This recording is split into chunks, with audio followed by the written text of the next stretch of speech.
Hello hi, আমি আরিয়ান। আমি এর আগেও এরকম টপিক নিয়ে ভিডিও বানিয়েছি, আজ আবারও বানাতে হচ্ছে। হয়তো অনেকেই অলরেডি জানেন, আবার হয়তো অনেকেই জানেন না। আমি সকাল থেকেই এরকম কিছু হোয়াটসঅ্যাপ গ্রুপের এসএস দেখতেছিলাম। দেখার পর আমি এটা ভাবতেছিলাম যে আমরা এতদিন যাদেরকে সাপোর্ট করে সেলিব্রিটি বানিয়ে রাখলাম, আর তারা আমাদের সেই বৈষম্য বিরোধী ছাত্র আন্দোলনের সময় বিহাইন্ড দ্য সিনে থেকে কিরকম নোংরামিটা করেছে। আমি এই এসএস গুলো দেখার পর আমি শুধু এটাই ভাবতেছিলাম যে এটা কিভাবে সম্ভব। এখানে এমন কিছু মানুষের নাম জড়িত বা সেই হোয়াটসঅ্যাপ গ্রুপে এমন কিছু মানুষ অ্যাড ছিল, আমরা ভাবতেও পারিনি যে এরকম মানুষও আমাদের বিরুদ্ধে ছিল। দেখেন, এর আগের অনেকগুলা ভিডিওতে আমি একটা কথা বলেছি যে আপনি যদি সেই ছাত্র আন্দোলনের সময় ভয়ে যদি কিছু না বলতে পারেন, ইটস ফাইন, এটা স্বাভাবিক।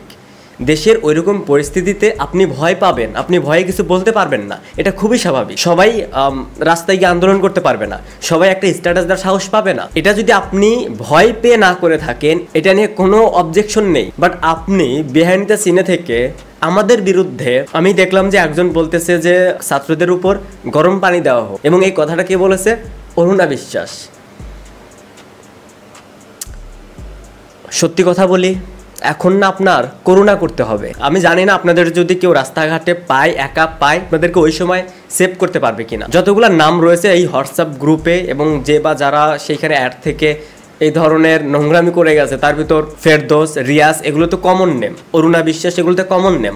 বাট এর ভিতরে কিছু নাম যেমন ফজলুর রহমান বাবু, সুবর্ণ মোস্তফা, সাইমন সাদিকও আই থিঙ্ক ছিল, আর হ্যাঁ জায়েদ খান, এরকম অনেক আর্টিস্ট রয়েছে। আমি শুধু অবাক এই প্রত্যেকটা শিল্পীর বিহেভিয়ার দেখে। আমাদের পুরো ইন্ডাস্ট্রির প্রত্যেকটা মেম্বারে ছিল কোনো না কোনো রাজনীতির সাথে জড়িত। এই হোয়াটসঅ্যাপ গ্রুপটা যদি ভালোভাবে দেখেন, আমি এটাও ভাবতেছিলাম যদি এই সরকারের পতন না হতো তাহলে বাকি সেলিব্রিটি বা আর্টিস্টদের কি হতো। সেই গ্রুপে দেখবেন যে বা যারা, যেমন সিয়াম, যেমন আশফাক নিপুণ, তারা কিন্তু সেই সময় ছাত্রদের পক্ষে ছিল। সো তারা ছাত্রদের হয়ে ফেসবুকে স্ট্যাটাস দিচ্ছে এবং সেইগুলোর এসএস তারা সেই গ্রুপে শেয়ার করতেছে। যদি এই সরকারের পতন না হতো তাহলে কনফার্ম সরকারের হাতে এই লিস্ট এরাই দিত, এবং এদেরকে এখন খুঁজে পেতেন না, এরা থাকতো আয়না ঘরে। এই হোয়াটসঅ্যাপ গ্রুপের মেসেজ, এসএস, এটা পাবেন আমার পেজে, আমি সেখানে লিঙ্ক দিয়ে দিব, এবং এই মেসেজগুলো দেখবেন আর ভাববেন যে তারা যদি আপনার সামনে পড়ে তাহলে কি করা যায়।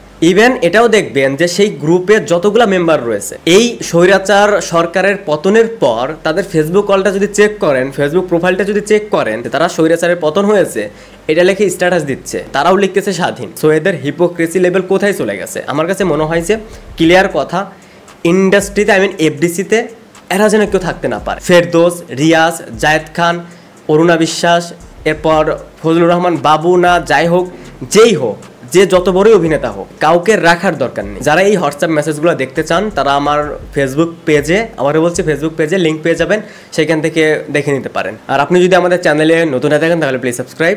বাই।